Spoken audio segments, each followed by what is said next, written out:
अस्सलाम वालेकुम वरहमतुल्लाहि वबरकातुहू। 10th क्लास की जो उर्दू बुक है उसमें पहला शायर है मीर तकी मीर। तो उसकी दो गज़लें हैं। आज मैं मीर तकी मीर की एक या दोनों गज़लों की तशरीह करने की कोशिश करूँगा। देखते हैं कहाँ तक पहुँचते हैं। तो पहली गज़ल जो है मीर तकी मीर की वो कुछ ऐसी थी। हमारे आगे तेरा जब कसों ने नाम लिया, दिल सितम ज़दा को हमने थाम थाम लिया। वो कज रोशन न मिला रास्ती में मुझसे कभी, न सीधी तरह से उसने मेरा सलाम लिया। मेरे सलीके से मेरी निभी मोहब्बत में तमाम उम्र में नाकामियों से काम लिया। अगरचे गोशे गज़ी हूँ मैं शायरों में मीर, पे मेरे शेर ने रोए ज़मीन तमाम लिया। इसका पहला शार जो है कुछ ऐसे है। हमारे आगे तेरा जब कसों ने नाम लिया, दिल सितमज़दा को हमने थाम थाम लिया। ए मेरे महबूब, यूं तो मैं हर वक्त तुम्हारे बारे में ही सोचता रहता हूँ, तुम्हारे ख्यालों में ही खोया रहता हूँ, परेशान रहता हूँ। लेकिन जब कोई गैर, कोई दूसरा मेरे सामने तुम्हारा नाम लेता है तो उसके बाद मेरी बेचैनी बढ़ जाती है।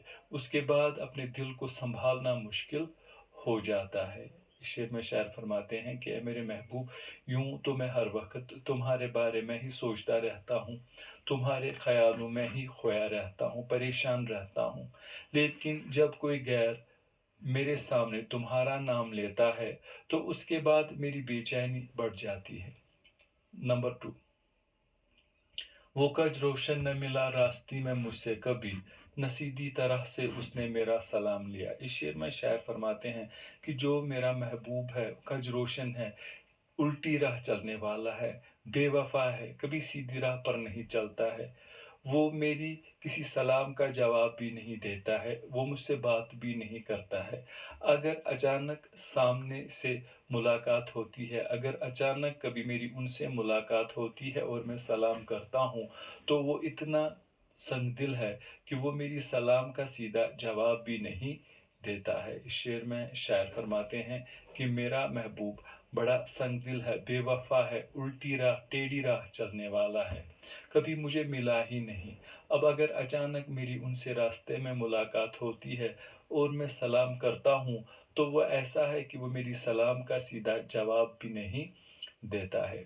नंबर 3, मेरे सलीके से मेरी निभी मोहब्बत में तमाम उम्र में नाकामियों से काम लिया। इस शेर में शायर फरमाते हैं कि इस दुनिया में हर एक इंसान का कोई भी काम करने का अपना तरीका है। मैंने भी इस दुनिया में अपने सारे काम किए, मोहब्बत की और निभाई। ये अलग बात है कि मैं कभी कामयाब नहीं हुआ। इस शेर में मीर तकी मीर फरमाते हैं कि इस दुनिया में हर एक इंसान के पास कोई भी काम करने का अपना तरीका है। मैंने भी अपने तरीके से सारे काम किए, मैंने मोहब्बत की और निभाई, मगर ये अलग बात है कि मैं कभी कामयाब नहीं हुआ। इस गज़ल का आखिरी शेर जो है वो कुछ ऐसे है कि अगरचे गोशे गज़ी हूँ मैं शायरों में मीर, पे मेरे शेर ने रोए ज़मीन तमाम लिया। इस शेर में अपने आप से मुखातिब होकर फरमाते हैं कि अगर शायरों की कोई महफ़िल होगी तो मेरी जगह वहाँ किसी कोने में होगी, क्योंकि वहाँ बड़े-बड़े शायर मौजूद होंगे जिनके सामने मेरी कोई औकात नहीं, कोई हैसियत नहीं होगी। लेकिन अल्लाह का मुझ पर करम है कि मैंने जो कुछ भी कहा या लिखा है वो सारी दुनिया में सारी सरज़मीन पर कामयाब हो गया, मशहूर हो गया। इस शेर में मीर तकी मीर अपने आप से मुखातिब होकर फरमाते हैं कि अगर शायरों की कोई महफ़िल होगी तो मेरी जगह उस महफ़िल में किसी कोने में होगी, क्योंकि वहाँ बड़े-बड़े शायर मौजूद होंगे। लेकिन अल्लाह का मुझ पर रहम है, करम है कि मैंने जितने भी शार कहे हैं, जो कुछ भी मैंने कहा या लिखा है, वो सारी दुनिया में मशहूर हो गया। तो ये थी मीर तकी मीर की पहली गज़ल। अगर हम इसी बुक में देखेंगे तो मीर तकी मीर की दूसरी गज़ल भी है इस बुक में। तो वो कुछ ऐसी है कि हंगामा गरम कुन जो दिल ना सबूर था, पैदा हर एक नाले में शोर नशूर था। पहुँचा जो आपको तो पहुँचा खुदा के तईं, मालूम अब हुआ कि बहुत मैं भी दूर था। آتش بلند دل کی نہ تھی ورنہ اے کلیم، یک شعلہ خرق برمن صد کو ہی طور تھا۔ کل پاؤں اکاسیا سر پہ جو آ گیا، یکسر وہ استخوان شکستوں سے چور تھا۔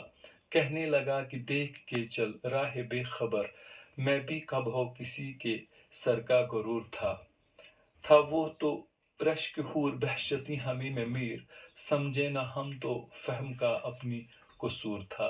تو یہ ہے غزل number 2، Mir Taqi Mir 10th class کی یہ کتاب ہے۔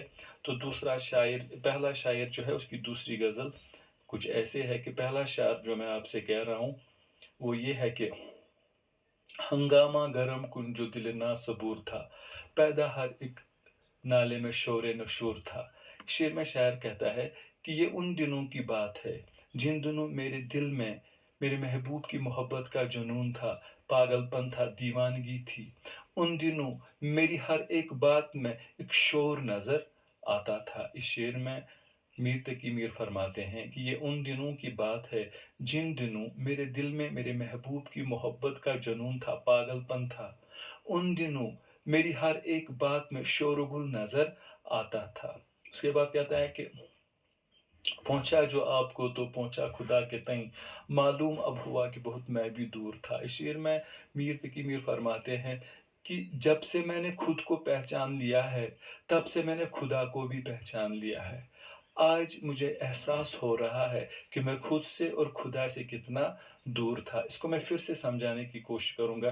جیسے اللہ تعالیٰ نے ہمیں اس دنیا میں بھیجا ہے، ہم جو کر رہے ہیں اس کے لیے نہیں بھیجا ہے ہم نے، اللہ تعالیٰ نے۔ تو اس کا مطلب ہے ہمیں پتہ ہی نہیں ہے اللہ تعالیٰ نے کیوں بھیجا ہے ہمیں۔ تو اس کا مطلب یہ بھی ہوا کہ ہم خدا کو بھی نہیں جانتے ہیں۔ اب جب ہمیں پتہ چل جائے گا، جیسے ہی اب پتہ چلنے لگا ہے کہ اللہ تعالیٰ نے جس مقصد کے لیے ہمیں یہاں بھیجا ہے وہ مقصد ہمارا کچھ اور ہے، جب سے یہ پہچان میں آیا ہے، جب سے یہ سمجھ میں آیا ہے کہ ہماری حقیقت کچھ اور ہے، تب سے آٹومیٹکلی خدا بھی ہمیں سمجھ میں آنے لگا ہے۔ اسی لیے شاعر کا کہنا ہے کہ جب سے میں نے اپنے آپ کو پہچان لیا ہے تب سے میں نے خدا کو بھی پہچان لیا ہے۔ اس کے بعد تھرڈ شعر میں یہ شاعر فرماتے ہیں، آتش بلند دل کی نہ تھی ورنہ اے کلیم، یک شعلہ برق خرمن صد کوہ طور تھا۔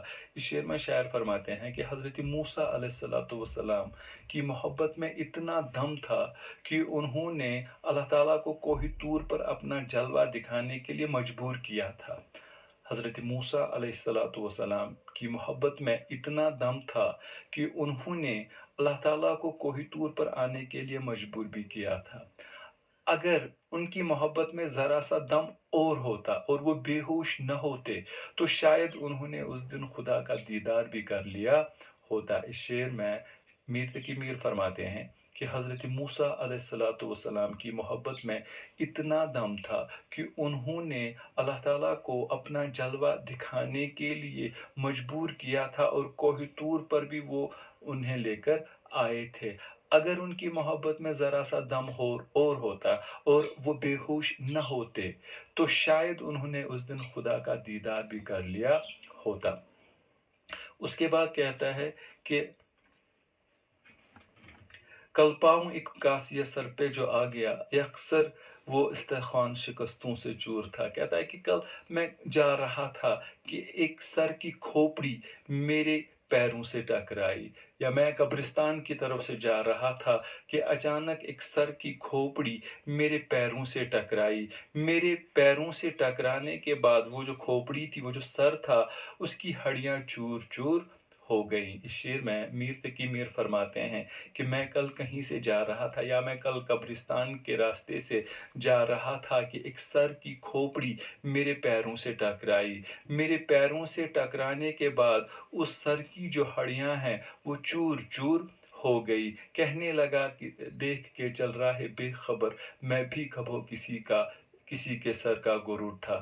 تو کہتا ہے کہ جیسے ہی وہ سر की हड्डियाँ चूर-चूर हो गई, तो वहाँ से आवाज़ आई, उस सर से एक आवाज़ आई कि ए घमंडी इंसान, ए मगरूर इंसान, देख कर चला करो, गुरूर अच्छी बात नहीं है। मैं भी कभी किसी का सर हुआ करता था, जो आज तुम्हारे पैरों की ठोकरें खा रहा हूँ।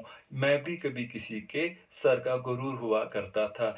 इसलिए ए मगरूर इंसान, गुरूर अच्छी चीज़ नहीं है। इस शेर में शायर फरमाते हैं कि जैसे ही उस सर की खोपड़ी जो है, वो खोपड़ी जब मेरे पैरों से टकराई, मेरे पैरों से टकराने के बाद जब उसकी हड्डियाँ चूर-चूर हो गई, तो अचानक उन हड्डियों से, उस सर से, उस खोपड़ी से ये आवाज़ आई कि ए मगरूर इंसान, गुरूर अच्छी चीज़ नहीं है, देख कर चला करो। मैं भी कभी किसी के सर का गुरूर हुआ करता था और आज मैं तुम्हारे कदमों की ठोकरें खा रहा हूँ। उसके बाद कहता है कि था वो तो रश्क हूर बहशती हमी में मीर, समझे ना हम तो फ़हम का अपनी कसूर था। इस शेर में मीर तकी मीर अपने आप से मुखातिब होकर फरमाते हैं कि सारी ज़िंदगी, सारी उम्र मैंने अपने परियों के महबूब, जन्नत की हूरों जैसे महबूब को तलाश किया। सारी उम्र मैंने अपने परियों जैसे महबूब, जन्नत की हूरों जैसे महबूब को तलाश किया। सारी उम्र मैं उसे तलाश करता रहा और वो मुझे मगर कहीं नहीं मिला। आखिर में मुझे ये पता चला कि वो मेरे ही अंदर मौजूद है, मेरे ही यकीन में मौजूद है। आज तक अगर मुझे ये ना समझ आया कि वो मेरे ही अंदर मौजूद है, तो इसमें गलती किसी की नहीं बल्कि मेरा ही कसूर है, जो मैं ये समझ नहीं सका था। इस शेर में मीर तकी मीर अपने आप से मुखातिब होकर फरमाते हैं कि मैंने सारी ज़िंदगी जन्नत की हूरों जैसे अपने महबूब को तलाश किया, मगर मेरा वो महबूब मुझे कहीं नहीं मिला। आखिर में पता चला कि वो मेरे ही अंदर मौजूद है। अगर आज तक मैं ये न समझ सका कि वो मुझ में ही मौजूद है, तो इसमें मेरा ही कसूर है। तो इसके साथ ही मैंने मीर तकी मीर की जो दोनों ग़ज़लें हैं आज आपको सुनाई। उम्मीद है आप लोगों को समझ में आया होगा। वैसे मैं उस हद तक की शायरी की तशरीह नहीं कर सकता हूँ जो इसका असली हक़ है, लेकिन फिर भी मैं कोशिश कर रहा हूँ। मेरी कोशिश होती है कि मैं सही से सही तरीके से आपको समझाने की कोशिश करूँ। तो इसके साथ ही आज का जो टॉपिक था मीर तकी मीर 10th क्लास की दोनों ग़ज़लें जो हैं इस शायर की दोनों ख़त्म हो गई। तो इसके साथ ही आज मैं आपसे इजाज़त चाहता हूँ। खुदा हाफ़िज़।